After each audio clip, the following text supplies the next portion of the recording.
Boa tarde a todos.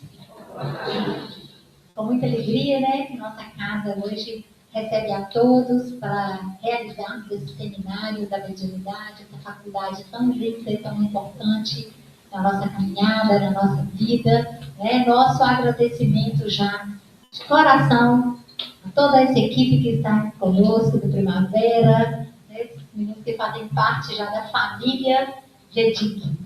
Eles já fazem parte dessa família aqui. Obrigada mesmo, de coração.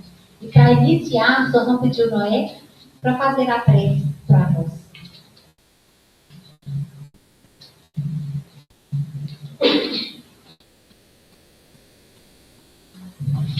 Bondoso Jesus, doce amigo de todas as horas, espíritos benevolentes que nos protegem, nos cuidam, nos amparam.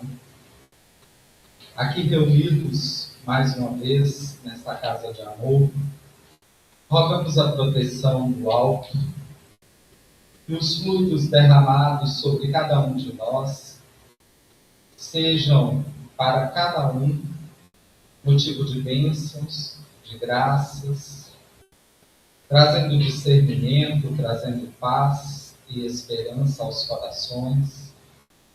Que possamos aqui hoje, ao longo desta tarde, à luz do Evangelho do Mestre e revelado através da doutrina espírita em seus ensinamentos, em suas facilidades de entendimento, que cada um de nós possamos abrir os nossos corações para acolher a palavra que é semente, para acolher o ensinamento que é luz, e que possamos, ao deixar esse local, levar conosco um pouco mais de prosperidade na caminhada, nessa longa jornada que ainda precisamos traçar, mas que bem sabemos, amparados pelo Cristo, tudo será mais fácil. Agradecemos ao Pai por essa casa, que inicia hoje as suas comemorações de 131 anos de existência, para que ela continue sendo, a cada um de nós, um sustentáculo no caminho, para que ela continue sendo, para cada um de nós, um instrumento de trabalho e de melhoramento diário. Assim, em nome de Deus, o nosso Pai, de Jesus, o nosso bondoso Mestre, da querida Mãe Maria Santíssima e de Dr. Dias da Cruz, patrono desta casa, nós rogamos ao plano espiritual a permissão para iniciarmos o nosso seminário. Que assim seja.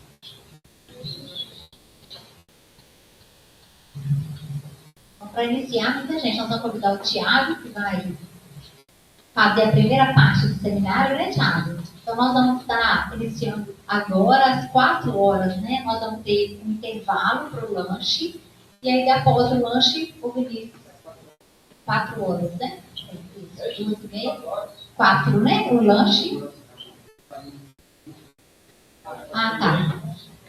Não, 4 horas, 3h40, a gente já entra nas perguntas. Então, quem tiver alguma pergunta, alguma coisa, né? Já nós vamos distribuir também lápis, papel, pode levantar a mão que a gente vai estar distribuindo. Se alguém tiver alguma pergunta, ele pode estar anotando. Então, aí, quando for 3h40, aí nós começamos, porque nós já estamos um pouquinho atrasados, aí nós vamos começar a parte de perguntas. Sim? Boa tarde, amigos, amigas, tudo bem? Como só eu botei minha água, já perdi a água. Aqui. Eu tirei.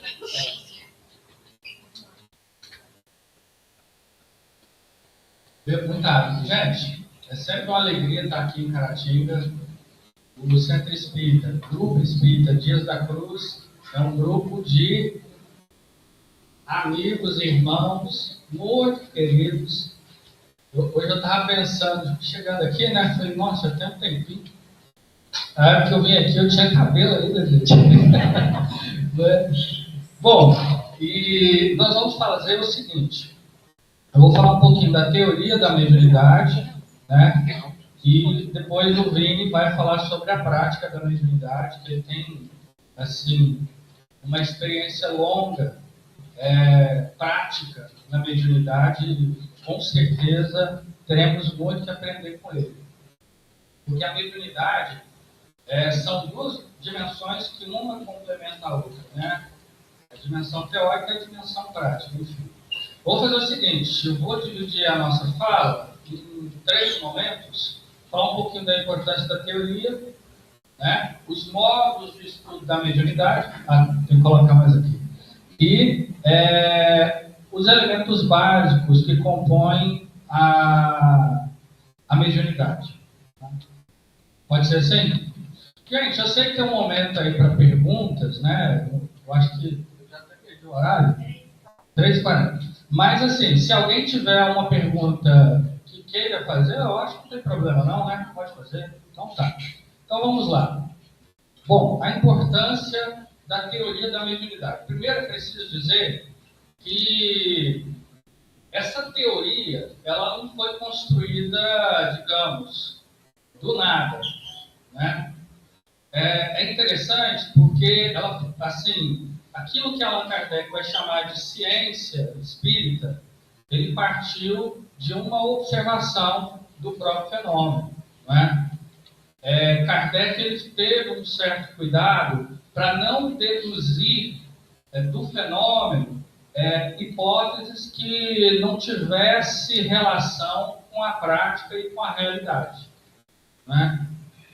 E, além disso, ele percebeu que havia uma coisa em jogo que é fundamental termos em mente, que é o seguinte: o fenômeno da mediunidade ele é extremamente dinâmico porque ele está numa relação de tensão com duas mentes, a mente do médium e a mente do espírito que está se comunicando. E ambas essas mentes, elas são impermanentes, extremamente flutuantes, não é? E mais que isso, Kardec percebeu que a semelhança do que ocorre conosco nas nossas relações sociais, os espíritos também, eles se organizam dentro de uma estrutura, digamos, dentro de uma dinâmica ética e intelectual muito distinta, né? É por isso que ele teve cuidado de fazer, inclusive, uma escala, que, como ele muito bem diz, lá na questão 100 de O Livro dos Espíritos, essa escala ela é meramente didática, né? Mas que é preciso termos em mente que, da mesma forma que no mundo, né, nosso, temos pessoas que são extremamente sábias, e aquelas que aparentam uma certa sabedoria, mas que de fato não são. Isso também se dá, não é, no mundo dos espíritos. E um fator que é extremamente importante quando a gente pensa na mediunidade, na construção dessa teoria, que ela não está pronta. Ela não está pronta. Tem gente que fala assim, no Livro dos Médiuns está toda a teoria da mediunidade. Não está. Primeiro, Kardec não pretendeu isso, né? Segundo, que ele sabia que não havia analisado todos os fenômenos, né? Segundo, que assim como todos os fenômenos, né, da realidade, eles têm uma dinâmica própria, não dá para a gente saber tudo de um fenômeno, assim, nem séculos, né? Quanta coisa a gente não está descobrindo, sei lá, da astronomia, né, da biologia e por aí vai. Ali nós temos as bases, né? As bases. Então é preciso que a gente tenha esse cuidado, porque senão a gente vai colocar o Livro dos Médiuns, por exemplo, como um livro, digamos assim, quase que sagrado, e a gente começa a fazer uma ortodoxia dele, né? Por que é importante a gente ter esse cuidado? Porque muitas das vezes há coisas ali que Allan Kardec apresentou como teoria, né? Quantos ensaios teóricos Allan Kardec não fez em várias suas obras, né? Livro dos Espíritos, no próprio Livro dos Médiuns, isso também vai aparecer na Gênese, e até mesmo na Revista Espírita, e aí vai. Por quê? Um ensaio teórico é o quê? Bom, ensaio é um ensaio. Né? A Caísa, cadê ela? A Caísa, antes de cantar aqui, quantos ensaios vocês fizeram? Né? Fizeram vários ensaios. Então, é um ponto de partida extremamente importante, né? Mas a teoria da mediunidade ela está em construção. Ela está em construção. Outro ponto interessante é a gente pensar o seguinte. O Hermínio Miranda, na introdução da obra Diversidade dos Carismas, ele vai chamar a atenção para um aspecto que, na verdade, o Delano já tinha chamado a atenção para isso na obra Pesquisa sobre a Mediunidade, que é o quê? Quando a gente fala de mediunidade, parece que é um fenômeno só. Né? Um único fenômeno. Entretanto, não é. Por exemplo, quando a gente fala da psicografia, né?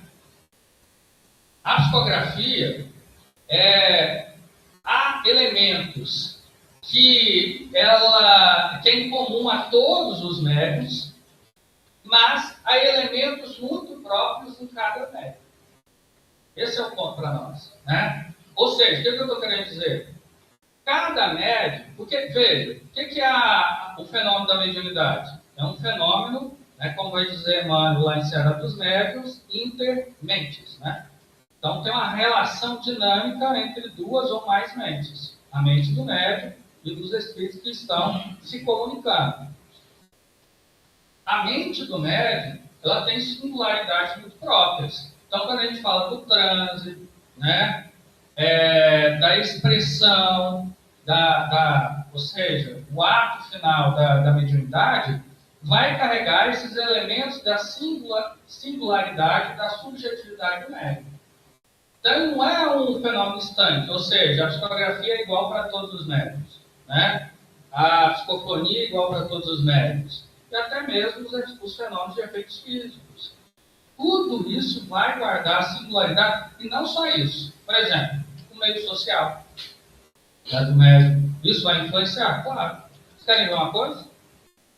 Se a gente for parar para pensar e analisar com cuidado a vida de alguns médicos, né? Pegar o Chico Xavier. Se a gente for pegar a fase de Pedro Leopoldo, que vai até 52, eu acho, 1952, né? Hã? 59? Obrigado. 59. A gente vê que as obras mais densas da mediunidade de Chico saíram ali. Né? A gente vai pegar os romances históricos do Emmanuel, as primeiras obras de André Luiz, né? As de Humberto de Campos, todas elas vão estar nessa fase. Né? Ele vai concluir algumas das obras da série de André Luiz, né? A última obra e a vida continua, lá em Uberaba. É isso?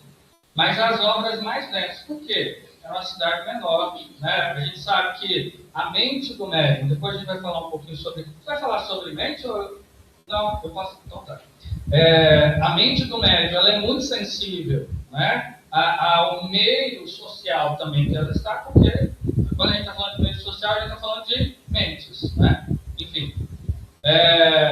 Se a gente vai pegar também os médiums, é raro a gente perceber um caso de um médium, por exemplo, de efeitos físicos em grandes centros urbanos. Me parece, a gente não pode concluir muita coisa, mas me parece que isso não é por acaso. Né? Porque esses locais com mais tranquilidade digamos, facilita um pouco a vida mental desses médiums para trabalhar com a mediunidade. Né?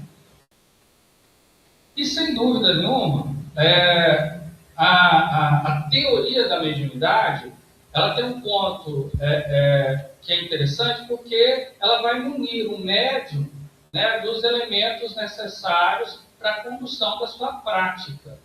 Né? Mas, novamente, isso não pode ser engessado, porque mediunidade ela é um fenômeno extremamente dinâmico. Inclusive, é preciso a gente ter uma ideia seguinte: se a gente for analisar a vida do médium, ao longo do tempo, a sua própria mediunidade ela vai oscilando também.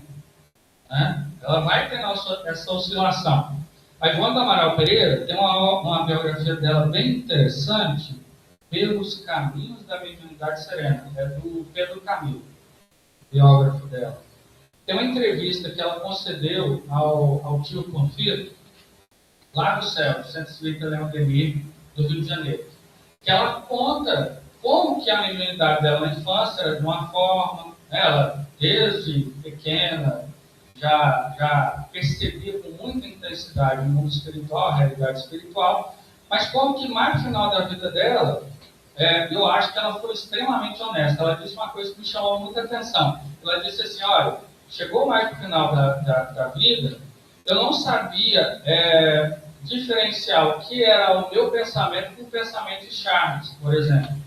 Então, eu preferi não trabalhar mais produzindo literariamente, porque havia essa... Eu estou te dando trabalho, né? Por conta da... Não, está tranquilo? Eu digo por conta do seu, mas estou dando trabalho, né? Então tá. Então, às vezes, a gente tem que pensar nisso, que há essa oscilação. Né? Então, não é, de maneira nenhuma, um fenômeno estanque, já está pronto. E, sem dúvida nenhuma, a teoria da mediunidade ela tem que estar em relação profunda com a prática. Por quê? Às vezes tem uma determinada ideia, né, que se construiu no campo da teoria.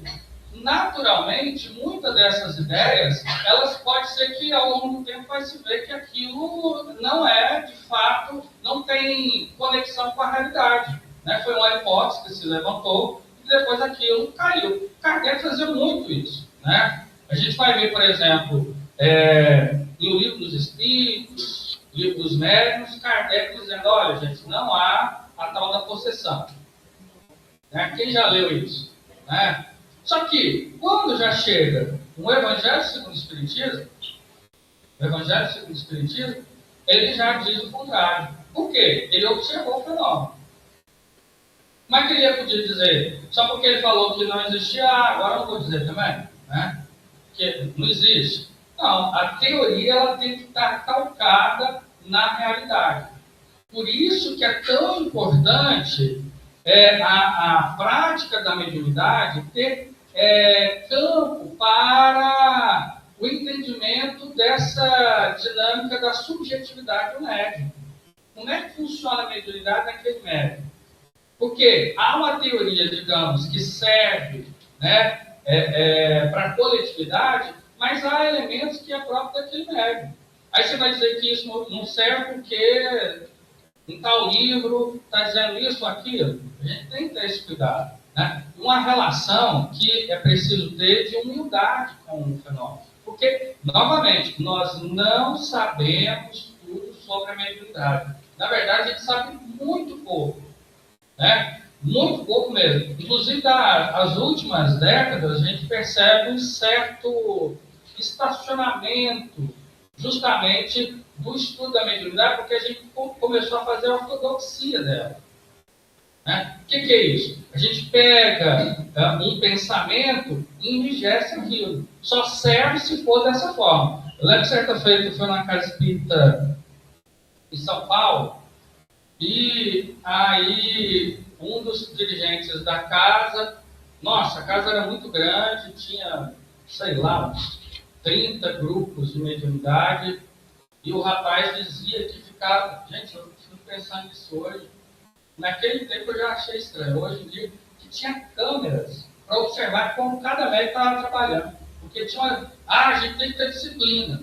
Meu Deus, disciplina é isso, né? Observando, parece um Big Brother, né, da mediunidade, assim, você fica observando como é que está trabalhando, como é que não está, por que não pode isso, pode aquilo. Claro, tem coisas que é muito estranha, né? Mas a gente tem que ter um certo cuidado para entender aquilo que tem um caráter do campo da teoria geral, uma coisa que às vezes não funciona para aquele médico.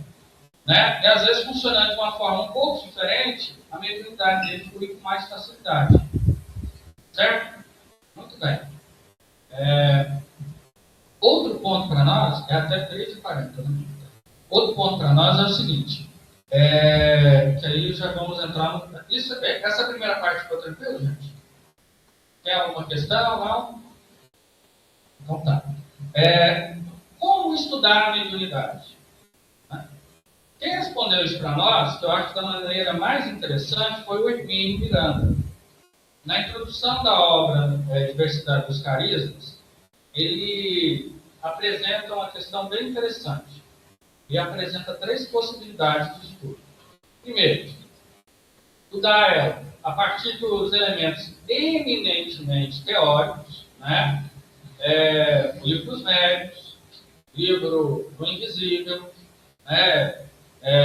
E tantos outros autores têm elementos teóricos da mediunidade, né? Que foram construídos, claro, a partir da observação. Que é uma coisa que hoje a gente faz muito pouco, que é observar a mediunidade. A gente faz as nossas reuniões, né? Principalmente, eu acho que se criou a cultura de fazer reuniões eminentemente de atendimento espiritual, de desobsessão. Sem dúvida nenhuma, é algo extremamente, não só interessante, mas também necessário. Mas se limitou a isso, né? Só isso. E na dinâmica das nossas próprias reuniões, a gente quase que constrói ela para bater ponto. Então faz a prece, né? Tem as comunicações, geralmente, assim, a gente já conversa, querendo que o espírito vá embora logo, né? Para que ele suba, para que ele fique bem. E aí encerra a reunião. E a gente perdeu essa tranquilidade que a mediunidade pede para observá-la, para aprender com a dinâmica que lhe é própria. Como que esse médium reage? Como que é o trânsito desse médium? Como que o médium reage em trânsitos diferentes, com espíritos diferentes, de categorias diferentes? Vocês, por exemplo, na reunião de vocês saberiam dizer quais são as categorias de espíritos que mais vão ali? Já pararam para pensar nisso? Como que os médiuns ali, como que cada médium realiza o seu trânsito? Né? Como é que ele geralmente diz que entra em contato com os espíritos? São coisas que nós perdemos a cultura da observação. E para isso a gente precisa meio que desacelerar nas nossas reuniões. A gente criou meio que um Fordismo, né, do atendimento espiritual. Aí a gente fala assim, na minha reunião, na minha mediúnica, nós atendemos 10 espíritos. Em 1 hora. Eu falei, rapaz, como é que ele faz isso? Porque, para pensar, se a gente para analisar, às vezes tem espírito que está no mundo espiritual, em história de sofrimento, quanto tempo? Quem é aqui da área da psicologia? Não? Se a gente for conversar com um psicólogo, o início é psicanalista, né? Às vezes você fica uma vida conversando com o sujeito para resolver uma questão da vida dele. Já pararam para pensar nisso? Para resolver uma questão. E a gente quer fazer a coisa no atacado. Por quê? A gente está com pressa. Ele está muito apressado com tudo, né? E com a mediunidade também. Se a gente for observar a história de outros médiuns e observadores da mediunidade, a gente vai perceber que às vezes eles conversaram, vocês querem ver uma coisa? O Chico, junto com o Arnaldo Rocha, eles fundaram um grupo espírita Meimei.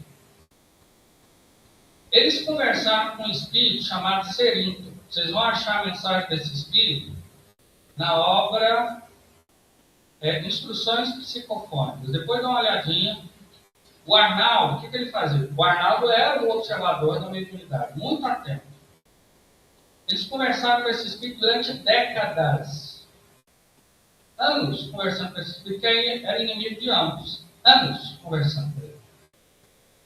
Até que, num determinado dia, lá na década de 50, o instrutor Aulus, lembra do Aulus? Lá da obra Nos Domínios da Mediunidade? Ele, por quem se rende, né? Não pela autoridade moral do Arnaldo, mas do instrutor Alves, que tinha afinidades com esse espírito de muito tempo. E aí, eu fico pensando nisso. É uma coisa que a gente tem que pensar. Quer perguntar? Pode falar. Pode falar. Assim, você falou da parte que o que está no livro está certo, dependendo de coisa diferente, pode ser errado, entre aspas. Então, tipo assim, meio que se a pessoa está estudando, está aprendendo, está entendendo aquilo, se ela der uma opinião, se ela está errada, então é como se fosse, se ela fosse, a opinião dela fosse inútil em um certo ponto, nesse sentido. Então, sim, o meio que ela está aprendendo também, ela tem que, no caso, a pessoa também tem que aceitar a opinião dela, não sou Também, veja, quando alguém aqui tem algum, sei lá, médico, quem é da área de enfermagem, da área de saúde aqui, aí Zé, enfermeiro, excelente. Tem diferença da faculdade para a prática? Tem bastante, né? É diferente na vivência. É isso. Por quê? A teoria ela vai tentar sintetizar os elementos em comum daquela prática. Mas ela não dá conta de toda a realidade. É impossível ela dar conta de toda a realidade. Né? Por quê? Os elementos em comuns, eu sendo humano, naturalmente que há coisas que de contato. Mas tem elementos que é muito próprio da minha personalidade. A forma da Caís ser enfermeira é diferente da Joana, do Pedro, né, do Tiago, da Maria, né? E não só isso, a forma como vai relacionar com um determinado paciente também é diferente. Porque aquele paciente, um é mais nervoso, outro é mais tranquilo, outro gosta de remédio, outro ele diz que toma um remédio e depois cospe, e por aí vai, entende? Por isso que é um aprendizado. A grande questão, diante da mediunidade, é que a gente tem que estar aberto a esse aprendizado. Nem imaginar se eu sei tudo sobre a mediunidade, né? Porque tem gente que... Tem um texto do Herculano Pires, que está na obra O Centro Espírita, né? Ele fala dessa postura de determinadas pessoas que acham que têm doutorado em Espiritismo. Gente, o Espiritismo, assim, se tratando da mediunidade, é como se nós estivéssemos descobrindo um novo continente, o continente do mundo invisível, e a gente tivesse pisado ali na praia, sabe? Então tem muita coisa ainda para entender. Na verdade, se a gente for parar para pensar, tem mais coisas que nós não sabemos do que de fato sabemos. O que não significa que a gente não vai construir elementos que vão nortear com segurança a nossa prática, não é isso. Mas é entender que nós não sabemos tudo. Pelo contrário, ainda sabemos muito pouco. Entendeu? É mais ou menos por aí. Agora deixa eu pensar onde eu estava. Sim. Eu não sei exatamente onde eu estava, eu sei onde eu queria chegar. Né? Que é o seguinte. Então, o Hermínio ele vai dizer o seguinte. Tem 3 formas de estudar a mediunidade. A primeira delas, né? Elemento eminentemente teórico, como livros médicos, o invisível. Há uma forma de entender, digamos, mais prática, né? Como que se deu a prática, por exemplo, de Chico Xavier na mediunidade? Com Ivone da Amaral Pereira. A gente pode citar, por exemplo, obras como Recordações da Mediunidade, Devassando do Invisível, né, da Ivone, e por aí vai. Nós temos depoimentos, né, de alguns médicos que testemunham Chico Xavier, da sua Calda Schubert, mas que trata muito das questões da mediunidade do Chico, né? E por aí vai. Então, você tem esse outro lado. E você tem a junção dos dois, né? Que era justamente a proposta do Hermínio na obra Diversidade dos Carismas. E dentro quando a gente fala da teoria da mediunidade, é preciso a gente tentar para 2 questões. Tem obras, né, que tem uma visão de um observador encarnado para a mediunidade, ou seja, o olhar nosso para o mundo invisível, né, a partir dos elementos materiais. E você tem também uma outra perspectiva, ainda na dinâmica teórica, que é, por exemplo, quando André Luiz está narrando questões da mediunidade, só que do mundo invisível. Né? Então, ele tem um olhar do próprio espírito para a comunicação dos espíritos.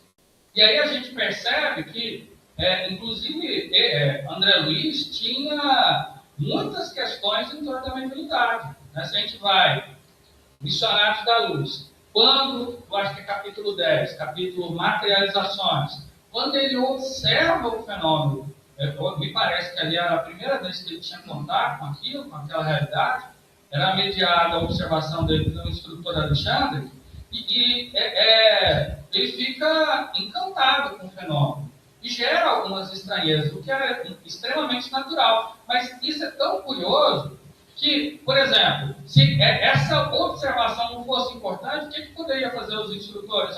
André, vamos fazer o seguinte, vem para cá, para a sala, eu vou te dar aula sobre mediunidade. Mas não, eles levavam aqueles que queriam estudar, inclusive isso é uma das questões que vai aparecer na introdução de Nos Domínios da Mediunidade, que é justamente essa necessidade da observação do fenômeno. Então, André Luiz construiu uma teoria própria da mediunidade, mediada pela observação e pela instrução dos instrutores que estavam acompanhando. Né? A gente vai ver o instrutor Calderaro, o Alves, né, o Alexandre. Eu acho que, assim, se tratando da mediunidade, principalmente essas 3 obras, né? Missionários da Luz, nós temos vários capítulos sobre Missionários da Luz. Psicografia, psicofonia, materializações. Eu acho que basicamente é isso. Exatamente sobre mediunidade, né? E, tem um capítulo Missionários da Luz sobre desenvolvimento da mediunidade também, né? Aí a gente vai ter isso também no mundo maior, né? Também tem um capítulo sobre psicografia, também sobre desenvolvimento da mediunidade, que é o capítulo Animismo, e depois, sem dúvida nenhuma, a obra Nos Domínios da Mediunidade. Então, tem 3 formas de observarmos e construirmos uma teoria para a mediunidade. Deu uma ideia até aqui? Tranquilo? Então, deixa eu pegar a minha colinha que eu fiz aqui. Um papelzinho.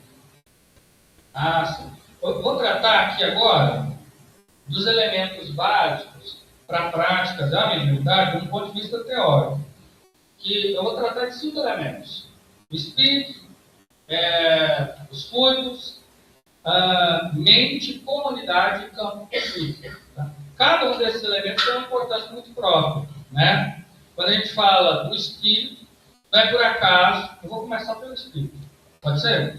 Não é por acaso que Kardec, logo lá no primeiro capítulo do Livro dos Médiuns, ele vai perguntar: espíritos? E para nós, às vezes, parece que é muito óbvio essa resposta. Né? Por que vocês diriam: espírito? Certeza? O que é o espírito? O que é o espírito? Sem resposta pronta do Livro dos Espíritos. O que é o espírito?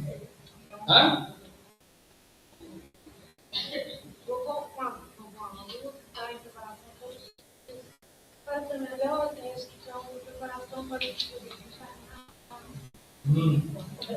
Quem mais?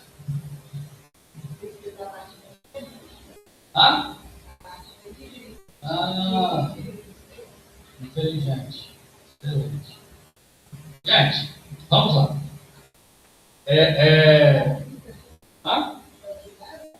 Cuidar a vida?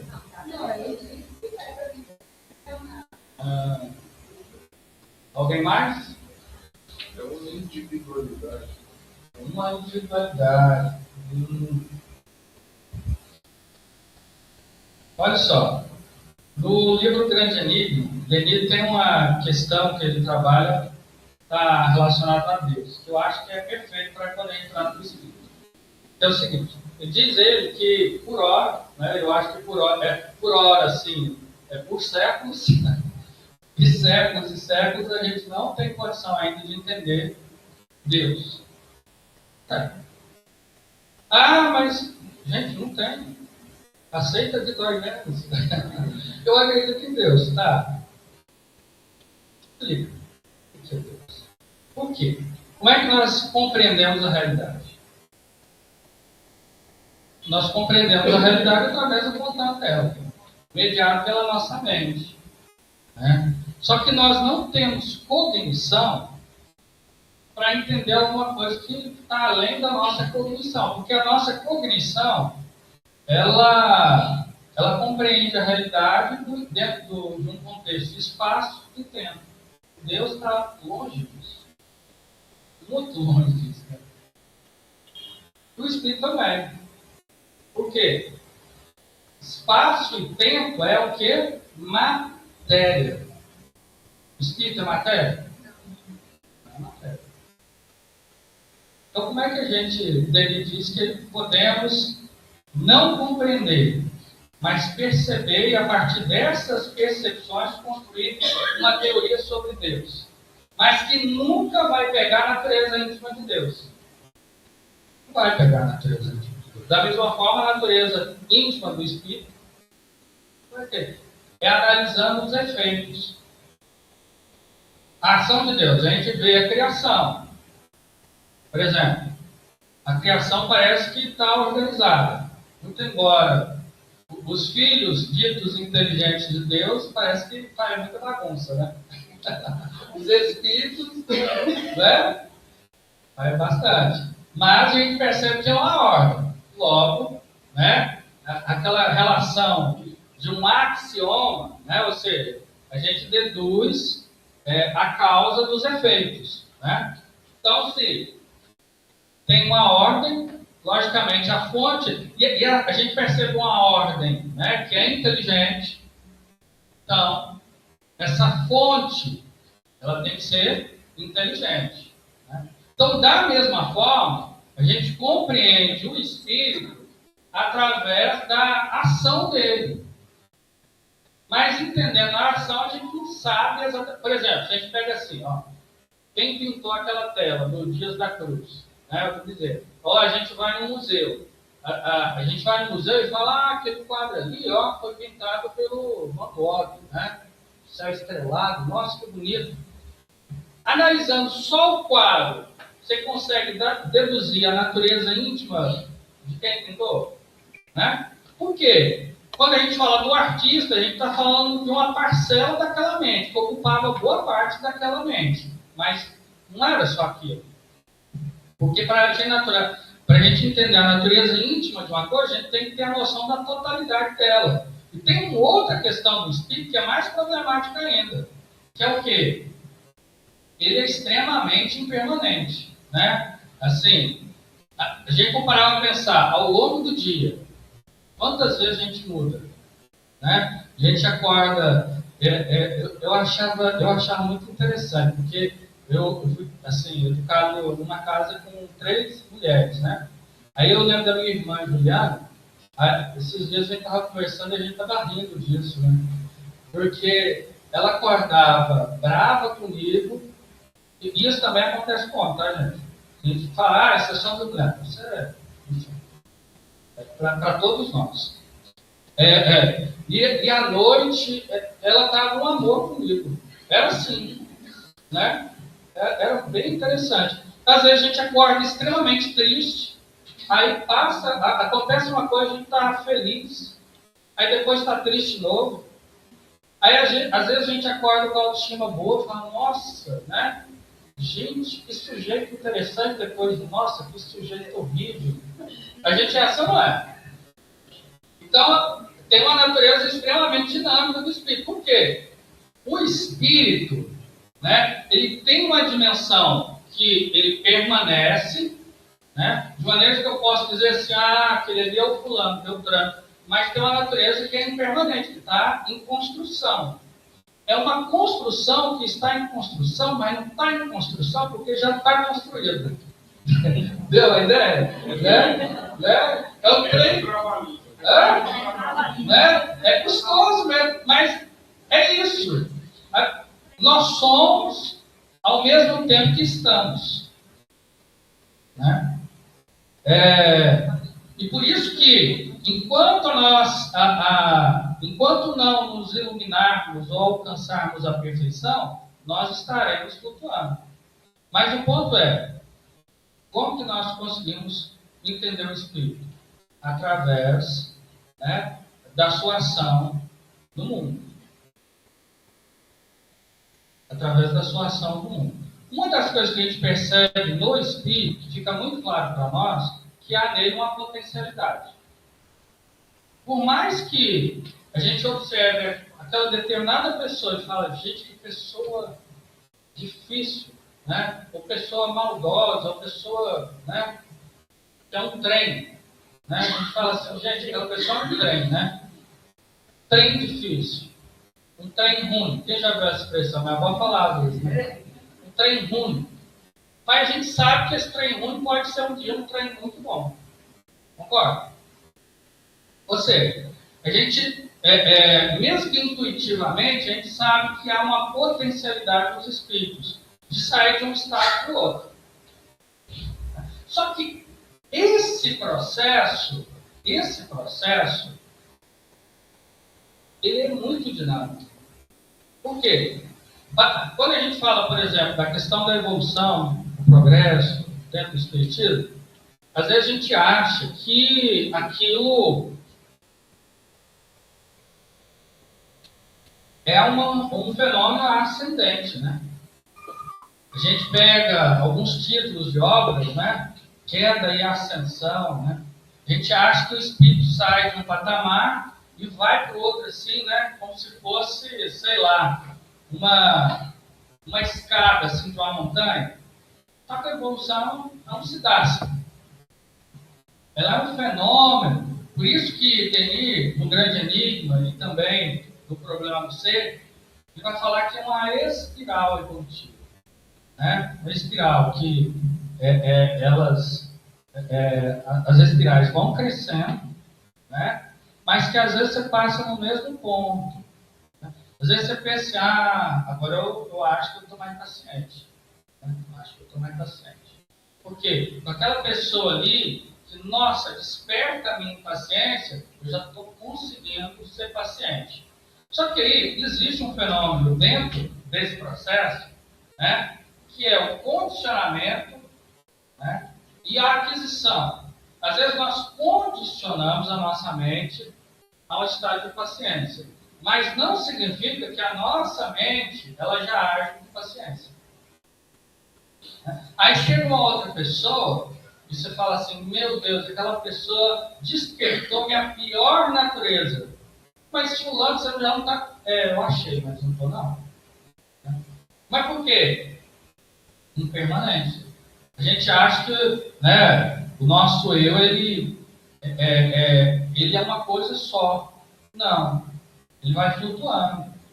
Por isso que a gente precisa de muitas e muitas e muitas reencarnações, às vezes, para adquirir um determinado conhecimento, uma determinada virtude. E mesmo assim, a gente não adquire. Porque às vezes a gente olha assim, vamos pegar um espírito que vocês admiram muito.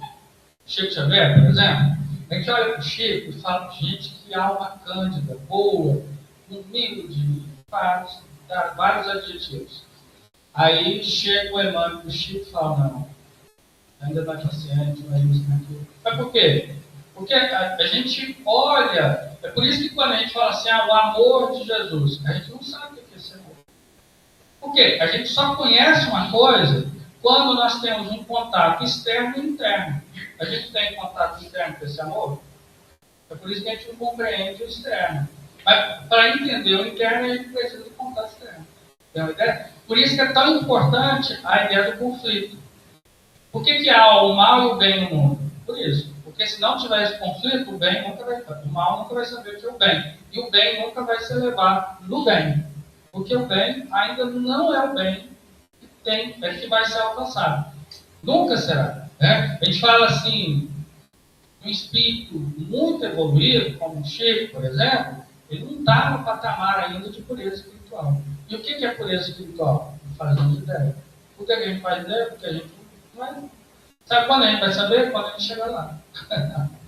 Né? A gente só toma consciência de uma coisa quando aquilo de fato está em nós. Na verdade, quando a gente fala assim de dar perfeição, isso já está em nós. Só que A grande questão da reencarnação foi um processo de descoberta. Mas deixa eu avançar, porque senão a gente... Né? Mas o espírito, então, o ponto para nós é que ele é dinâmico.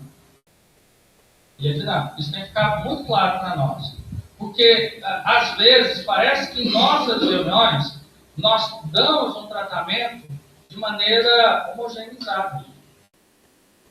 E Kardec, de cara, ele percebeu que o espírito, primeiro, não dá para entender exatamente o que é ele, mas dá para entender um pouco dele através da sua manifestação. Mas a sua manifestação, né, tem várias questões. Da mesma forma como, né, os homens aqui na Terra. E isso é tão curioso, porque às vezes a gente olha para um espírito, um benfeitor espiritual. A gente, nossa, que espírito.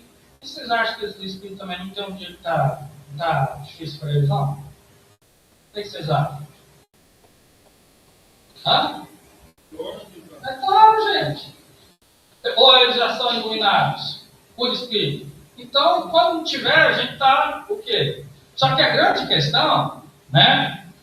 E esses espíritos, o nível de flutuação deles é menor. O nosso é do teto, né, ao chão, e deles é uma bandinha assim, mas nessa bandinha tem diferença. Entendeu? Então, a gente tem que ter um cuidado para analisar, para assim, no trato com os espíritos. Por isso que é interessante a gente o quê? Né? A gente o quê? Tá aberto para esse aprendizado. Entender que há uma dinâmica própria. Como é que funciona aquele espírito específico? Porque, às vezes, vocês querem uma coisa?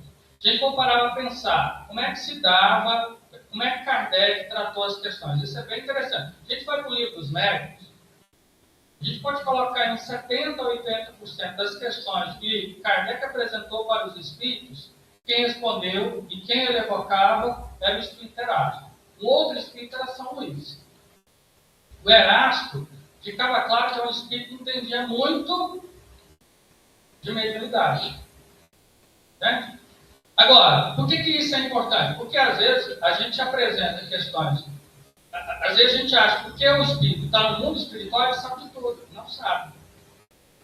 Não sabe. Tem espíritos que dominam melhor o estudo da mente, outro da prática da caridade, sei lá, outro, sei lá, de fluidos e por aí vai. Então, é preciso a gente ter isso. E tem um agravante, quando a gente fala do espírito, do trato com a mediunidade, é porque a gente tem um contato mediado, que é mais problemático ainda. O que é esse contato mediado? Eu só sei daquele espírito através da mediação do médium. Então, veja que tem um grau de dificuldade porque há um mediador. Né? Vocês lembram quando... não é da minha época não, assim, né? Mas não sei se na casa de vocês... Cadê o Sábio? O Sábio está aqui. O Sábio com certeza. Né? A mãe dele pediu para ele dar um recado. Vai na casa do homem dar um recado. Você lembra? Não tinha WhatsApp, viu, gente? Os jovens estão aí. Não existia o WhatsApp. Não existia celular. Né? Na nossa época, pelo menos na minha, eu fui conhecer o tal do orelhão. Eu tinha uns 10, 12 anos. Orelhão. Sabe o que é isso? Não, né? Orelhão? Sabe? Orelhão. Aí foi aquela coisa. A gente tinha que dar recado, né? Minha avó queria falar com minha mãe, ela me gritava, vai lá dar o recado. Aí eu dava o recado, às vezes do meu jeito, né? Com dessa atenção eu dava o recado atravessado. Então é mais ou menos isso. Como é que você vai entender exatamente que aquele espírito dessa forma? Kardec, ele fez uma coisa. Uma das coisas que ele fez para entender como se comportava aquele espírito através de vários métodos. Querem ver uma coisa? Tem um artigo na Revista Espírita, eu não lembro o nome do artigo, nem lembro o ano, mas tem esse artigo, tá? Isso eu garanto para vocês. Que é o seguinte, tem uma das assinantes da Revista Espírita, ela disse que recebeu uma mensagem, né, de cura de arte, que dizia o seguinte, olha, em relação à mediunidade pura, quando você tiver com uma pessoa que tem mais recursos, não tem problema você cobrar não. Né? Você destina isso para as pessoas mais carentes, está tudo certo, não tem problema não. Aí Kardec podia fazer o quê? Gente, que absurdo. Mas ele não. Ele fez o seguinte: olha, vou pegar 4 médicos e vou evocar o espírito e vou fazer a mesma questão para ele. Não tem problema, tal. A espírito nos 4 ele disse a mesma coisa, de maneira um tanto quanto diferente, como é natural. Por quê? O médium é um mediador. Né? Ele vai mediar como? Através dos seus próprios recursos. Né? E aí ele percebeu, com 4 médicos, eu acho que, vamos descartar isso. Então, ter esse cuidado para entender o espírito nas suas dinâmicas, ou seja, da relação com o médium ou com os médiums, e também dentro da sua própria subjetividade. Né? Porque às vezes um dia o espírito está mais bravo, ele dá uma resposta mais atravessada, um dia ele está mais doce. Isso pode acontecer? Pô, vocês, em casa, não fazem isso? Né? Acontece. Mas às vezes você fala assim, não, a natureza daquele espírito é mais calma, é mais tranquila. Né? Mas às vezes ele sai disso. Muito bem. Então, deixa eu pegar Mas aqui. cada médico tem o seu tempero, mesmo que o espírito sabe, o médico tem sua forma de falar de um jeito mais tranquilo. Também. Aí, você vai falar da questão do animismo, vai? Aí o Vinícius vai trabalhar essa questão do animismo. Vamos ver qual que é o próximo ponto. Deixa eu ver aqui. Vamos trabalhar a mente, já que a gente falou do espírito, né? E mente? O que é mente? Né? Na verdade, tem gente que acha que mente é espírito. É espírito. O que é mente, então? É igual minha avó falava assim, menino, semente, né? Mentira, né? Eu vou usar aqui, porque senão a Thaís vai ficar brava. Hã?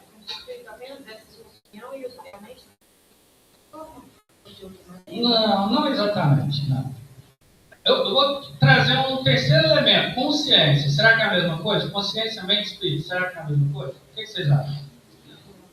Não? Sim? Não? Não? Muito bem.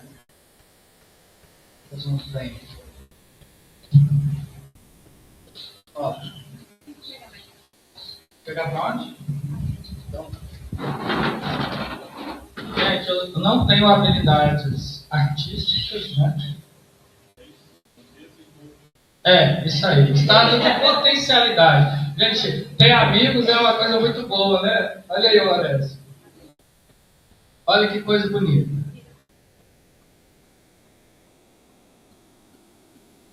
Olha só, gente, que projeto arquitetônico. Ó, ainda tem a portinha, tem a janelinha, né? Muito bem. Eu acho que isso aqui tá bom. Quem que é a mente, quem que é o espírito aqui?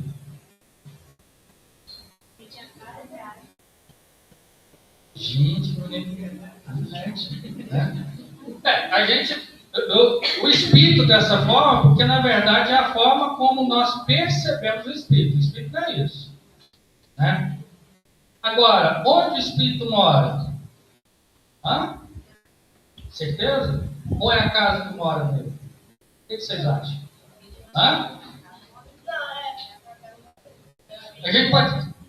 Como é que é? A mente mora no espírito?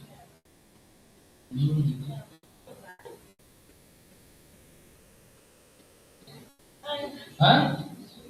Olha, a mente é uma ferramenta do espírito. É uma ferramenta de mediação entre o espírito e a realidade. Né? Na mente está, por exemplo, as emoções. As emoções é o espírito. A raiva, o amor. Hã? Então, é diferente. Emoções. Né? A linguagem. Como o espírito se expressa? É o espírito? Então está onde? Na mente. Sentimentos também. O pensamento é o espírito? Hã? Pensamento é o espírito? Mas é a principal característica do espírito, concorda? Né? O principal atributo do espírito é pensamento. Será que é o pensamento ou a inteligência? O que vocês acham? A gente tem que pensar, gente. É o pensamento ou a inteligência? Os dois? Os dois são ferramentas do espírito. Mas o espírito, né? Ele é inteligente. Como é que ele expressa essa inteligência? Pelo pensamento. Então ele expressa. O principal atributo então é o pensamento ou a inteligência? É a inteligência. É a inteligência. Mas ele pensa, né? É o veículo de expressão da inteligência. Como é que ele diz que aquela pessoa é inteligente? Pelo pensamento. Aí o pensamento precisa de um outro mecanismo que é a linguagem, né? E aí tem a linguagem, mas tem também as emoções, né? Então é como se a casa, assim, isso aqui é bem simplório, viu, gente? A casa fosse a mente. Nem vai entrar na questão da consciência, não. Vamos ficar com isso aqui. Muito bem. Aí o que acontece? A grande questão é fundamental a gente entender o que é, não exatamente a mente, mas pelo menos a nossa mente, pelo seguinte, porque a gente vai estar, em certa forma, entre aspas, né? A gente vai estar no trânsito mediúnico, a gente vai estar num estado de certa passividade. E tem gente que fala assim, aí o espírito usa, eu já vi isso, gente falando que usa o espírito do médium para se comunicar. O espírito é inviolável, ele é intocável, mas ele usa a mente. E aí, qual é a grande questão para nós? Que hoje, vocês conhecem a mente de vocês?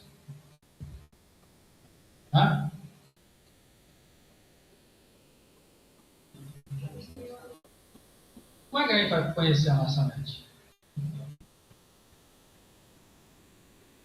é que você faz para conhecer a mente? A mente, para compreender a mente, ela precisa conviver com a mente. Né? Por exemplo, quando você está conhecendo uma pessoa, né? A Cíntia, quando estava enamorada, encantada pelo Fabrício, como é que foi? Foi rápido. Mas você entendeu? Ele diz assim, nossa, já entendi o Fabrício. Vou fazer uma outra pergunta. Você já entendeu completamente o Fabrício? Não tem como. Por isso que a mente, para compreender a mente, ela precisa conviver com a mente. Ou seja, o que você tem que fazer? Você tem que conviver com sua mente. E como é que você convive? Por isso que é preciso a gente ter clareza que mente e espírito é coisa diferente. Né? Vamos pegar nessa ilustração aqui bem interessante, linda, né? Mas bem simplória, por sinal. A casa é o espírito e o espírito é a casa. Né? É até difícil a gente dizer quem está em quê. Quem habita onde. Primeiro, tem vários cômodos nessa casa. Né? A gente pode dizer assim, tem uma das emoções, outra da linguagem, outra do pensamento.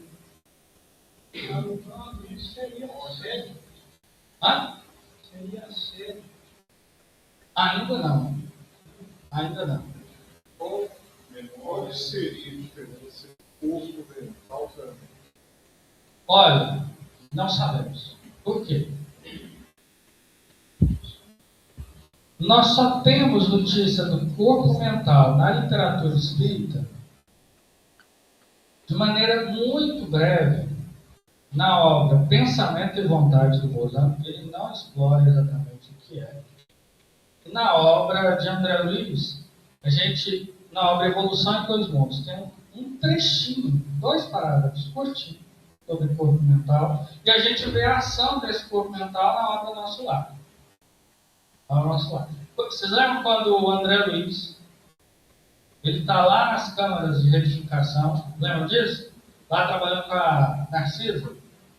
Aí, num determinado momento, ele cansa, né? E ele vai repousar. Ele vai visitar a mãe dele. Mas, digamos assim, o pé direito estava ali. E foi corpo mental. Entendeu? Deu uma ideia? Mas o que é? A gente não sabe. Então, gente, a gente tem que ser... Não sabemos. Porque, assim, fazendo uma analogia, igual a casa, o corpo mental seria sede dos filhos. Mais ou menos isso. Mais ou menos isso. Onde está, né? A gente pode dizer que é as ferramentas do Espírito. Sabe? Então, assim, vocês lembram daquela caixa de ferramenta que a gente abria aos domingos, né? Às vezes nem sabia porque a gente estava abrindo, não tinha nada para consertar, mas você abria, aí tinha lá uma. Como é que é o nome daquilo? Chave de fenda, parafusadeira, né? Então, mais ou menos isso. Mas eu sou a caixa de ferramentas? Não, entendeu? Então, a gente tem vários. Agora, qual a importância de entender a nossa mente?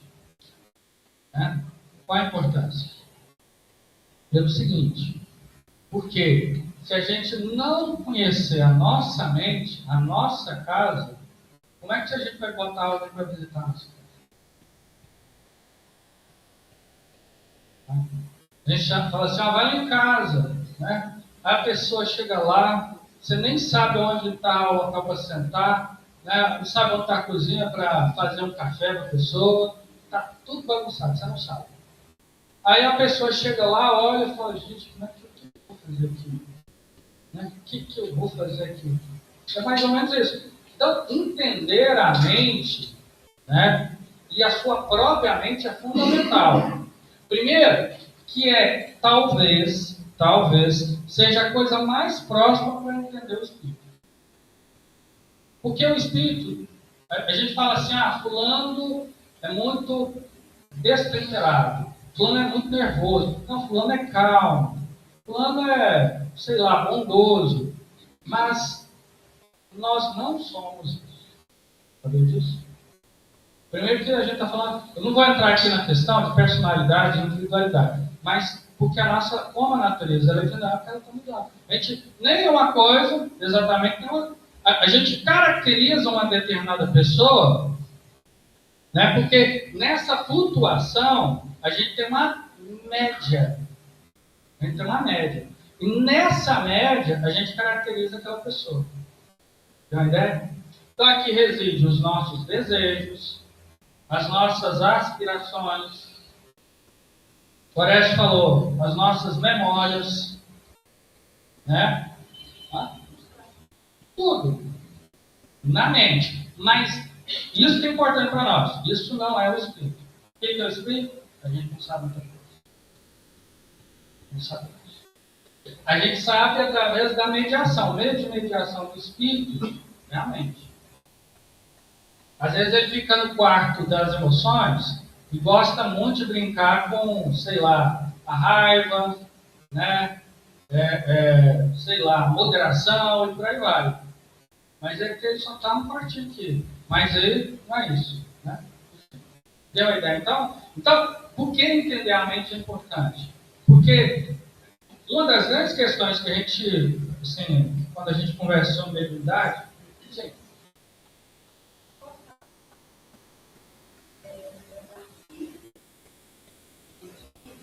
também, né? Na mente também fica, de certa forma, fica. Se a gente for para o capítulo A Casa Mental, do Mundo Maior, o instrutor Calderaro, ele divide a mente, aquilo que ele chama de a casa mental, em 3 compartimentos ali.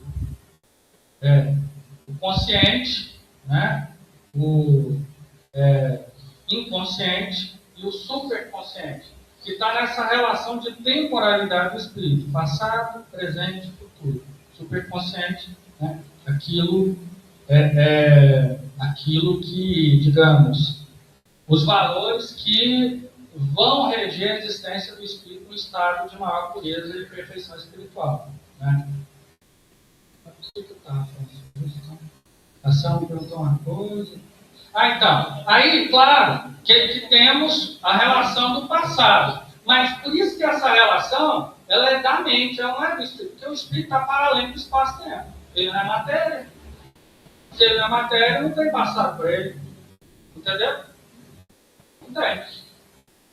Né? Matéria tem a relação temporal, tem a relação, né, do espaço. Mas quando a gente fala do espírito, ele não tem. Por isso que tem uma obra do Hermínio, Memória do Tempo, que ele fala assim, né, que talvez não seja nós que passamos pelo tempo, mas o tempo que passa por nós. Pode ser, é uma possibilidade. Né? A gente acha que está viajando na estrada, mas talvez a estrada que está viajando a gente. É doido isso da gente. Pois é. Então, entender essa questão da mente, ela é fundamental, porque se a gente tem, aí sim, a gente entra naquela questão, né, que muitos falam de autodescobrimento e tal, e muitas das vezes, eu acho que a gente tem que fazer uma observação sobre isso, esse negócio do autodescobrimento. Por quê? É um autodescobrimento como um chicote. A gente, eu tenho que me autodescobrir para saber se eu sou isso, se eu sou aquilo. Cheio de culpa, né? Mas não é assim. A gente precisa desenvolver, uma jornada com mais compaixão e autocompaixão. Quando a gente fala em educar os filhos, se a gente for aqueles pais, assim, só, né, muito disciplinador, nós vamos, talvez, digamos assim, condicionar os nossos filhos às nossas próprias aspirações. Condicionar não é. Então, para um processo de fato de autodescoberta, a gente precisa se reconhecer como uma fonte de compaixão. Ninguém doa, gente, aquilo que não tem. Se eu não tiver compaixão para comigo, não vou ter para com o outro. Essa história, fulano é muito bom para o outro, mas para si tem alguma coisa errada. Então, no fenômeno de investigar a mente, que a gente pode fazer isso de diversas formas, né? Nós nem vamos entrar nessas formas aqui, mas a gente tem que ter em mente que isso tem que ser feito com compaixão. Não é para ver o que eu tenho de pior, pelo contrário, é entender o que eu tenho de melhor. Eu acho fantástica a sacada do Denis quando ele trata das potências da alma. O título em si já é revelador, porque ele vai falar, vamos fazer um autodescobrimento para ver a pessoa horrível que eu sou. Não, que eu tenho em mim reside uma fonte de compaixão, de amor, de fraternidade, de generosidade. Então, às vezes a gente olhar, porque claro, nós temos sombra e luz.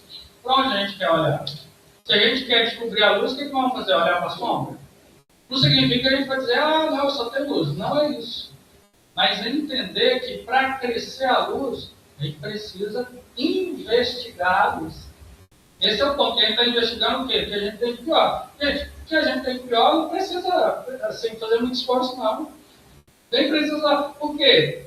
Em contato com o outro, eu sei que tem maldade no mundo, que tem como as pessoas são isso, que são aquilo. Mas a natureza da bondade. Isso tudo é investigar a mente. Então pronto, vamos para o outro ponto, que eu nem sei qual é. Deixa eu pegar aqui o papelzinho do ponto. Vamos tratar do fluido. Fluido? Eu vou... Ixi, Maria. Tempo danado. Vocês vão fazer perguntas, gente? Vocês têm que perguntar, hein? Então, porque senão eu vou embora, hein? Até 4. Então tá. Vamos lá. Fluido é um termo que hoje a gente usa muito, né?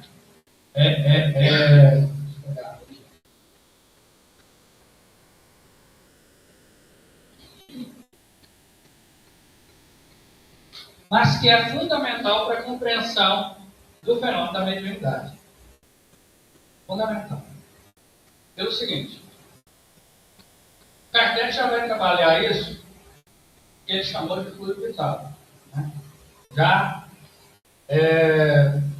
na primeira parte de O Livro dos Espíritos, ele vai trabalhar o princípio vital e o fluido vital. Na segunda parte, ele vai tratar de fenômenos que têm muito a ver com o fluido. Que é o quê? Sonambulismo natural, sonambulismo provocado, sono, encarnação, desencarnação, está tudo relacionado a isso. Sim, de maneira bem rápida, para a gente ficar uns 10 minutinhos nisso. O fluido, portanto, todos nós temos, toda a criação, né? Reino vegetal, reino mineral também tem, mas o reino vegetal, o reino animal, possui isso. Esse foi um termo cunhado por um sujeito chamado Franz von Mesmer, né? Um mestre, ou chamado mesmerismo, né? Ele criou uma escola que foi, entre aspas, da descoberta do que ele chamou de magnetismo animal. Ele percebeu que havia um fluido, né? Isso está relacionado àquilo que Kardec vai chamar da trindade universal, né? Deus, Espírito e Matéria. E na matéria, né? Tanto na matéria quanto no Espírito, nós temos elementos essencialistas. Né? No caso da matéria, o elemento essencial dele é justamente o que já se sabia, Kardec não cunhou esse termo, que é o fluido cósmico universal. Né? Ou seja, dessa forma semimaterial que nessa teoria surge toda a realidade material. E todos nós, quando encarnamos, nós carregamos, digamos, uma parcela disso que está relacionada à nossa vitalidade, ou seja, à nossa vida. Né? Inclusive, para muitas escolas do magnetismo, quando a pessoa está assim meio brocochô, é porque provavelmente ela está com pouco fluido vital ou também um fluido mais adoecido. O que isso tem a ver com a mediunidade? De maneira bem rápida.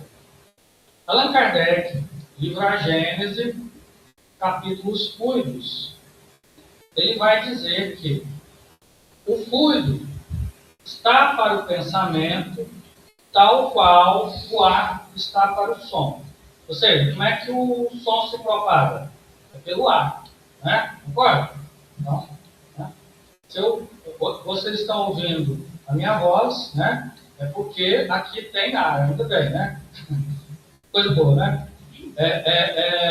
Então, o pensamento, no caso, nessa comunicação, digamos, intermédia, aí a gente explica, né? Está na base de alguns fenômenos, como, por exemplo, a transmissão do pensamento à distância, chamada telepatia, né? E também na comunicação de um espírito conosco. Por quê? Quando o espírito está se comunicando, não é que exatamente o pensamento dele entrou na minha mente. Não é isso.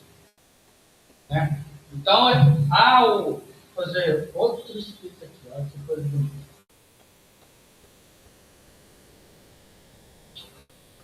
Então, quando ele está se comunicando, é justamente aqui pelo fluido que propaga o pensamento dele. Tem uma ideia? Então, agora, tem algumas questões que são importantes pelo seguinte, veja só.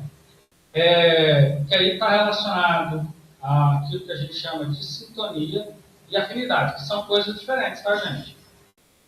São coisas diferentes. Então, para que eu entre em sintonia, a gente tem várias, digamos assim, faixas mentais, né? Que a gente, na obra de André Luiz, está colocado assim, faixas mentais. São faixas de mente, digamos assim, né? Por exemplo, a mente, sei lá, de um Bezerra de Menezes, está numa faixa mais elevada. A de um Tiago está cá embaixo. Né? Tem outro que é mediano. Aí o que acontece? Para que o médium, que às vezes tem uma faixa mental aqui, ele consiga se comunicar com a faixa de um espírito mais elevado, o que ele tem que fazer? Será que é só isso? Há um fenômeno em duas direções. Leon Denis fala isso no capítulo 4 no Invisível. O médium ele tem que elevar as vibrações, mas o espírito tem que abaixar a vibração dele. É por isso que, às vezes, o que acontece? Há uma coisa bem curiosa. Às vezes a gente pega, né, um determinado espírito que a gente espera muita coisa, mas para um determinado médium, que a faixa mental dele, e como é que é construída essa faixa mental que está relacionada também à fruta? Né? O que acontece? Pensamentos, sentimentos e emoções. Né? E desejos, aspirações. Esses 4 elementos vai construir essa minha faixa. Claro que ela tem uma faixa de flutuação. Às vezes ela está lá em cima, um dia que eu estou bem, outro dia está lá embaixo. Ela vai variando, certo? Então, o que acontece aqui, gente? Às vezes um espírito de muita luminosidade, ele está visitando um determinado grupo. Só que ele olha para os médiuns e fala assim, meu Deus do céu, e agora? Vai dar tudo. Né? Por quê? A faixa mental do José, do Pedro, não está lá essa coisa, né? Então ele tem que abaixar muito. Quando ele abaixa muito essa vibração, né? Só para dar uma ideia para vocês, vamos pegar 2 obras aqui do André Luiz.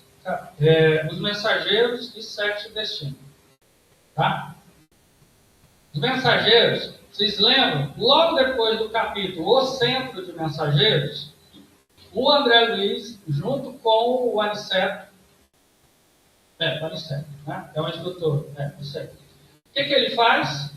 Ele tem que ir para um local lá onde eles vão, no perispírito, baixar essas vibrações, para que os espíritos de uma determinada faixa vibratória consigam enxergar eles. Entendeu? Porque eles iam passar também uma região mais densa. Uma região mais densa. No livro 7 Destino, onde se recordar, parece que estão até fazendo filme, né? O que acontece? O André Luiz está lá na casa do Cláudio. Quem já leu aqui 7 Destino? Né? Muito bem. Vocês vão de recordar, ele estava lá na casa do Cláudio, o André Luiz junto com o instrutor Félix, né? Ele está visitando a casa, só que nem os espíritos que estavam obsediando o Cláudio não conseguiram enxergar nem o Cláudio, nem o André Luiz, nem o instrutor Félix. Por quê? Eles estavam em uma faixa vibratória ou mental diferente. Aí o que o André Luiz teve que fazer? Ele abaixa a vibração. Quando ele abaixa a vibração, os espíritos percebem ele. Então, às vezes, por isso que, às vezes, um espírito, determinado espírito, não é porque a gente fala assim, duvido que o espírito fulano venha até nós. Porque mais eles querem estar do nosso lado. Às vezes está, mas a gente não percebe. Por quê? A faixa da nossa mente, ela é muito diferente. A nossa mente media uma realidade que é muito diferente desse. E por isso que, às vezes, a linguagem desses espíritos é muito diferente também. Né? Eles estão acostumados com uma linguagem muito mais refinada, porque eles estão lidando com fenômenos mentais muito mais depurados. E os nossos ainda é muito materializados. Aí, quando eles vão dar uma mensagem, eles vão fazer tudo por aproximação. Mas da gente, eles pegam a energia desses que abaixam a vibração deles. Como que funciona entre eles? Entre eles? Isso, da gente, eles pegam a energia. Desses espíritos que estão mais elevados, eles abaixam a vibração. Como que funciona entre esses espíritos que já estão com a vibração lá embaixo e esses que abaixaram a vibração? A gente conversa, Então, aí sim, por quê? Eles entraram na faixa daquelas mentes. E aí eles podem operar nessas faixas. Isso vale de cima para baixo, mas de baixo para cima não. Por quê? Os espíritos superiores, eles já foram o quê? Inferiores. Então eles dominam também essa forma de mente. Agora, nós não dominamos a forma de mente deles, entendeu? De diálogo que eles fazem para eles passar e parar de tirar aquela energia. Ah, eu não entendi. De diálogo que ele tem com eles, esses Superiores isso, é o tipo de diálogo que eles têm, que eles passarem. Digamos que sim. Digamos que você está querendo dizer como que é o diálogo entre O eles. objetivo deles é passar. Não, eles não querem afastar. Não. O que eles mais querem é que estejam juntos. Né? É interessante que às vezes a gente tem aquela ideia de que quando a gente fala de trabalho de desobsessão, o quê? Expulsar os espíritos, né? Vou tirar o espírito ruim, né? Mas não é isso. É o contrário. Só que uma forma de relação mais, digamos assim, em vez de ser tóxica, uma relação tóxica, vai ser uma relação mais amorosa. Deu uma ideia? Né? Não quer mandar embora o espírito, né? Ele tem aquela ideia do exorcismo, né? Vai embora, né? Aquela coisa. Não, mas... Enfim. Então, deu uma ideia disso aqui, gente? Ficou claro? Né? E aí, nisso tudo aqui, está o fluido vital. Está o fluido, melhor dizendo. O fluido vital não, está o fluido. Porque o fluido vital, os fluidos, eles têm várias qualidades e várias, digamos, objetivos de utilização. Primeiro, por que às vezes com um determinado espírito é tão difícil se aproximar do médium, às vezes precisa de muito tempo? Porque uma das características dos fluidos é que eles são, às vezes eles podem ser repelentes ou atrativos. Pô, Maria Fonseca, não tinha te visto não? Tá bom? Tá bom. Aí, eu não tinha te visto, desculpa. Aí o que acontece? Às vezes, para um espírito se comunicar, demora muito tempo. Né? Nossa Senhora, que isso? Então, às vezes, o André Luiz, por exemplo, ele tinha, muito provavelmente, características bem distintas, porque eu acho que foram 300 e tantos dias em contato com o Chico para... Às vezes o espírito, para se comunicar com o médium começa a perceber ele durante muito tempo. Por quê? Os espíritos, instrutores, levam aquele espírito para ver a aproximação. Livro Missionários da Luz, capítulo Psicofonia. Tem essa questão. Um espírito, para se comunicar com a médium, ele foi 2 dias antes lá na casa dela. Para quê? Criar uma afinidade política mínima. Por quê? Como é que todos nós temos o fluido vital? Aí o que acontece? De acordo com as nossas emoções, pensamentos, sentimentos, nós criamos a chamada vibração. Né? Ou, se a gente quiser, aura, o campo áurico, enfim, a psicosfera, né? O André Luiz fala como psicosfera. Às vezes, a forma de organização mental do espírito tem características diferentes. Né? Que às vezes eu posso até ter afinidade, mas não tenho sintonia com ele. Por exemplo, só para ficar fácil. Eu posso dizer que eu tenho afinidade com o Bezerra de Menezes? O que vocês acham? Pode? Quem mais? Tem, mano. Ele não é espírita? Eu gosto de espiritismo. Quando eu falo assim, eu tenho uma afinidade com o fulano. Por quê? Ele gosta do sei lá, do time de Minas, Cruzeiro, o Vila Atlético, o Flamengo. Não, o Flamengo é do Rio. Né? É uma afinidade? É. Sintonia é outra coisa. Porque sintonia é qualidade de mente. Né? Então, por isso que quando eu digo assim, eu tenho que levar a minha vibração, né, para ter sintonia com o espírito, às vezes tirar de mim os melhores recursos que aproxima minimamente daquele espírito. Então, às vezes, naquele momento, por isso que para determinado tipo de trabalho, a gente tem que ter uma preparação. E aí vai com os cuidados da mente, né? Agora, vamos aí.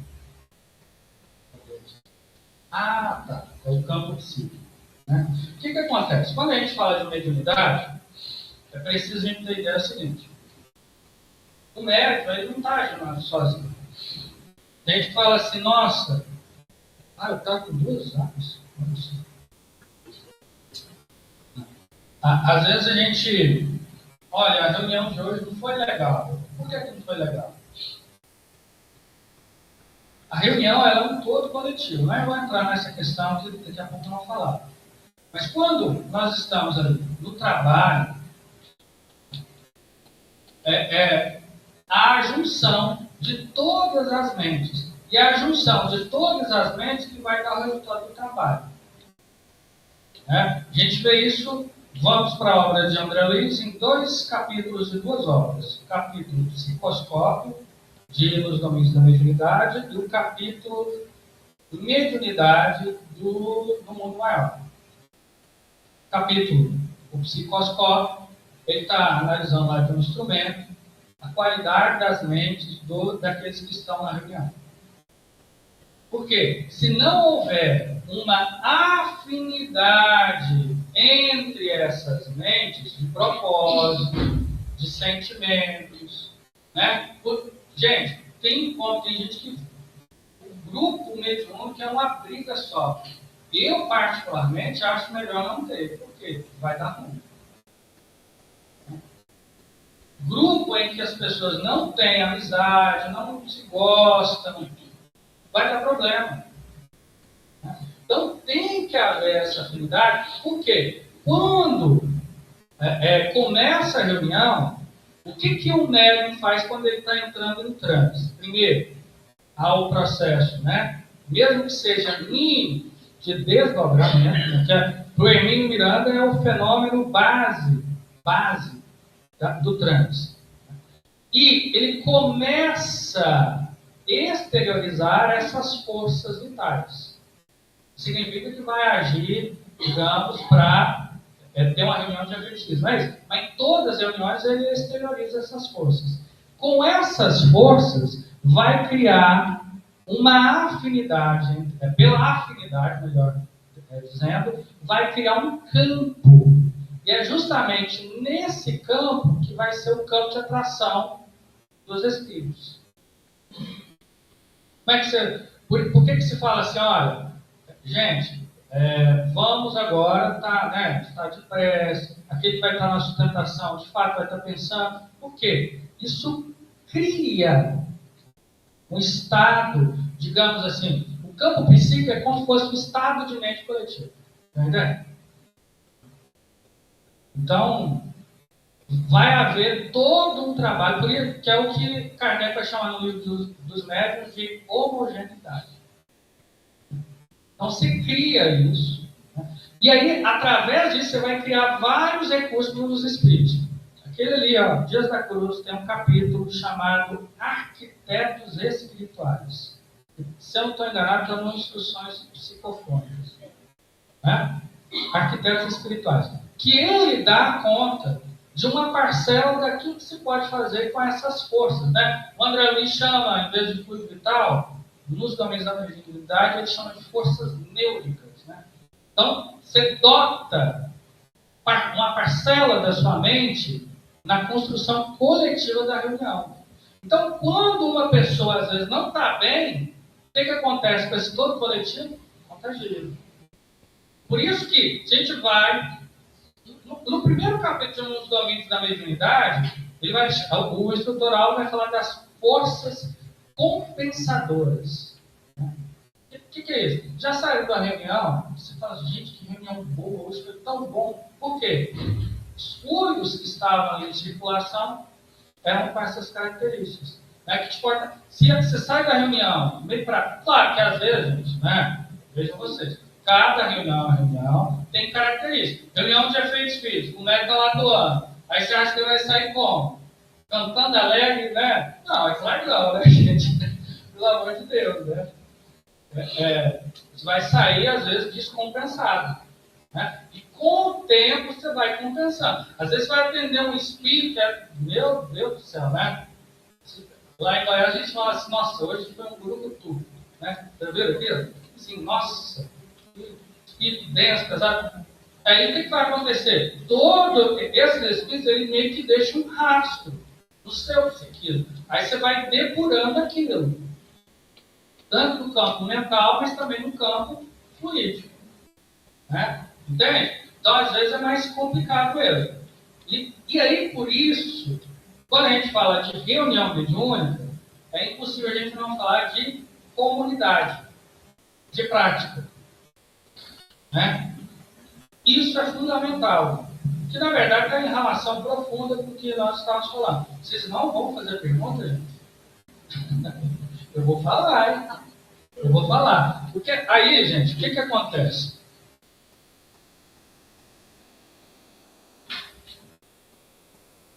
Por que a gente tem que ter um cuidado muito grande com um grupo?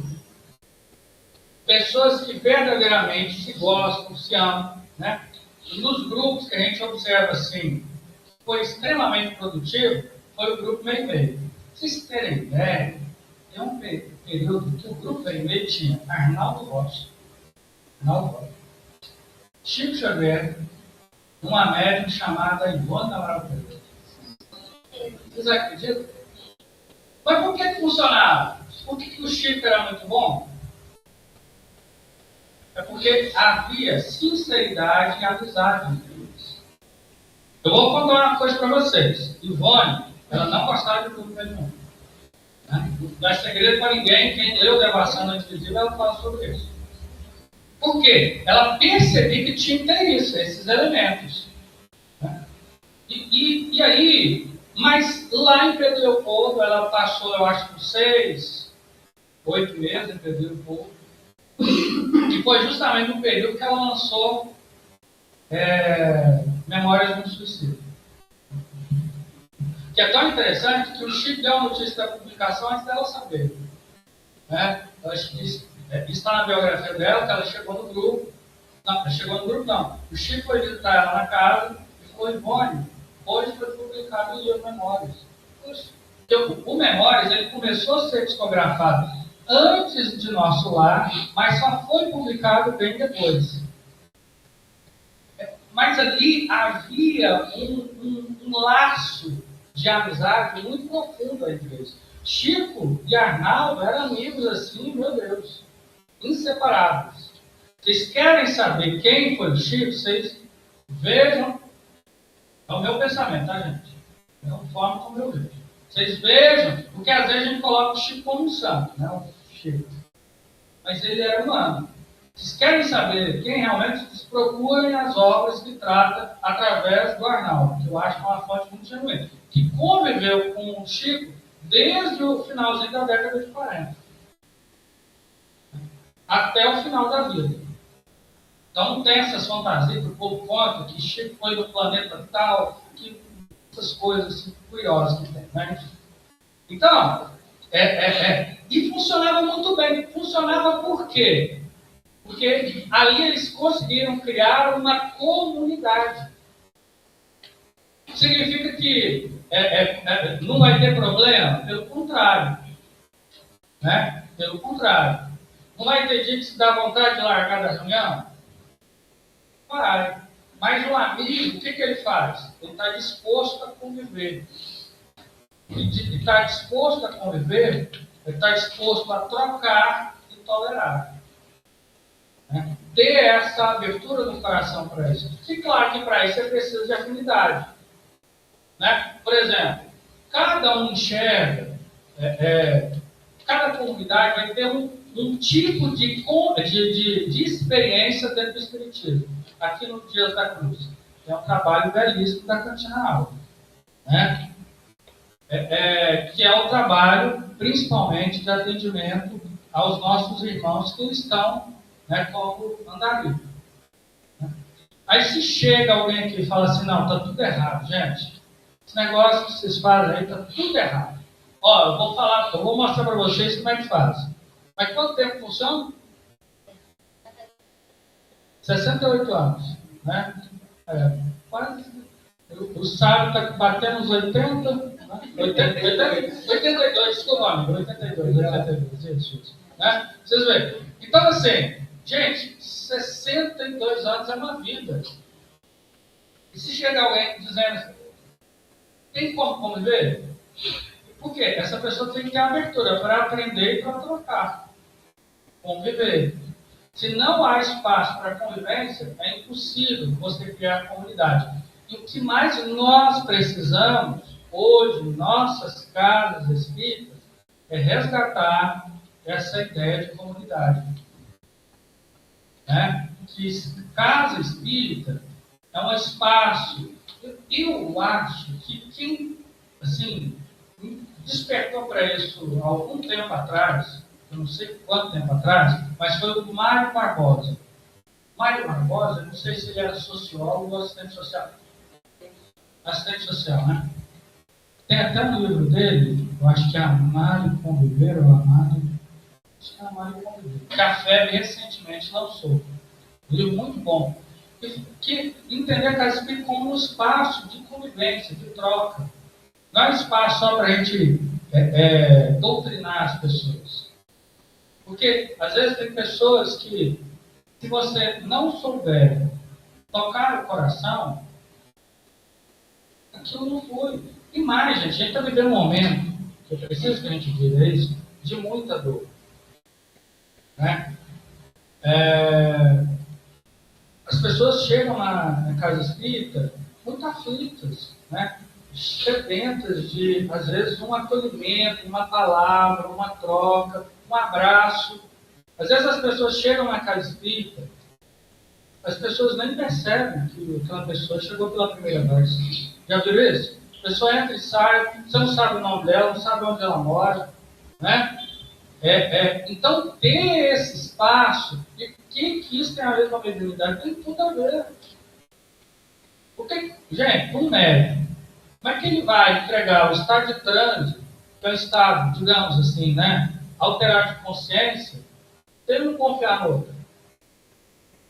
Né? Aí ele está com outro, mas o outro diz assim, fulano gosta de mim, não sei o quê, né? Às vezes briga, dá aquela confusão toda. Não tem como dar certo. É um espaço aberto para, às vezes, perturbação mesmo. Né? Que, claro, é um dos períodos da mediunidade. Significa que a gente vai ter medo disso. Mas é preciso que a gente tenha isso em mente. Então, criar um espaço de generosidade, de compaixão, onde a pessoa possa se expressar, não só naquilo que ela tem de melhor, mas também no que ela tem de fragilidade. Porque uma das questões que a gente vê hoje, que é muito complicado, sabia? Que a gente só quer o melhor da pessoa. A gente só quer o melhor da pessoa. A gente quer a angelitude da pessoa. A gente não dá espaço para as pessoas errarem. A gente não dá espaço para as pessoas errarem conosco. Então, gente, vai acontecer. A pessoa vai errar. Um dia a pessoa vai fazer uma, sei lá, vai falar algo atravessado, né? Tem dia que a pessoa vai estar bem, tem dia que a pessoa vai estar difícil, mas aí a pessoa tem que estar sempre bem na casa espírita, né? Aquela pessoa radiante. É interessante, né? O sábio é o homem dos abraços, né, sábio? Chega na primavera e abraça o povo, não sei o quê, né? E eu sou mais retraído.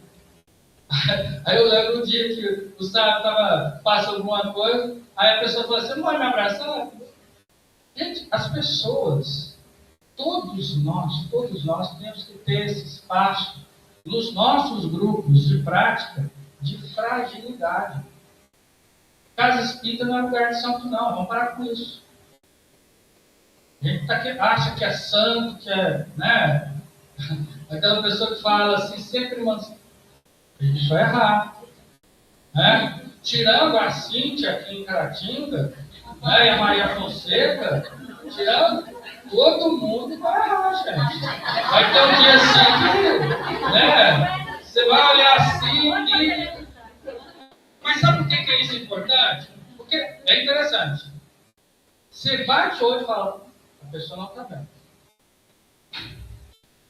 E está acontecendo uma coisa, gente, que eu fico assim, as pessoas estão fazendo atendimento fraterno, às vezes, em outra casa espírita. Porque na casa espírita dele ele não pode ser humano. Ele não pode ser humano. Entendeu? Mas o grupo pensou que vai dar certo, gente. Por quê? Vejam vocês, se você não acolhe quem está dentro da casa espírita, que você está vendo, como é que você vai acolher quem você não está vendo? E conta, como é que é esse trem? Gente, não funciona. Vai me desculpar, mas não funciona. Não é? Não funciona. Você não consegue acolher a pessoa que está ali, meio metro de você. Aí você vai falar com o espírito, meu irmão, eu entendo sua dor, não entende. Quer dizer,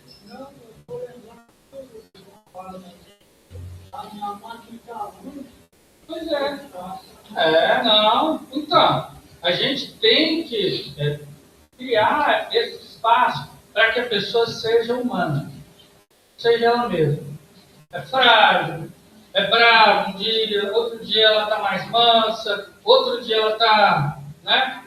Não significa, gente, que outra coisa. Eu acho que a gente tem que começar a repensar algumas questões, né? A gente fala assim, a gente é muito duro conosco. Já perceberam? Dentro de mim eu tenho meu inimigo, né? Meu pior inimigo está dentro de mim.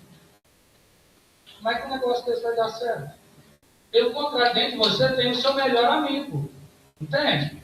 Então, a gente criar um espaço de convivência com o outro e conosco para que as pessoas sejam humanas. E a nossa humanidade também passa pela compaixão, pelo amor, pela fraternidade. Não de maneira permanente, porque aqui na Terra tudo é impermanente. Né? Uma pessoa mais generosa, você vai ver que teve um momento na vida dela que ela não foi. Ela foi egoísta. Ela não pode? Não é filha de Deus, não? Porque às vezes a gente fala assim, porque é como se Deus estivesse errado, porque a gente tem que ser santo tão rápido que a nossa falta, a nossa humanidade fosse contra Deus, porque então Deus está errado. Entende? Se a gente é do jeito que é, não significa que a gente vai ficar do jeito que está, entendeu? É isso que eu estou dizendo. Mas se nós somos da forma como nós somos, é porque eu acho que tem uma sabedoria nisso. Então eu já falei que tinha que falar. É um processo de construção. Isso, exatamente. A gente não muda aquilo que a gente não aceita. A gente não muda o que a gente aceita. Se eu não aceito, não tem espaço para entender que eu ainda não sou perfeito, portanto, eu vou ser egoísta, melhor dizendo, eu estou egoísta. Vai ter momentos que você é mais generoso, tem momentos que você é egoísta, tem momentos que você é mais amável, tem momentos que, né? Geralmente as pessoas acham que eu sou calmo. Mas teve um dia que eu fiquei bravo. Aí o povo falou, gente, esse não é o Thiago. Eu falei, é o Thiago, sim. Também sou eu. Tem sombra e tem luz, tem tudo dentro de nós. Então, tá. O sábio agora. Né? Você já Conclui. Acho que sim. pessoal que você concluiu. Eu concluí, gente. Ponto final, parágrafo. Olha, gente.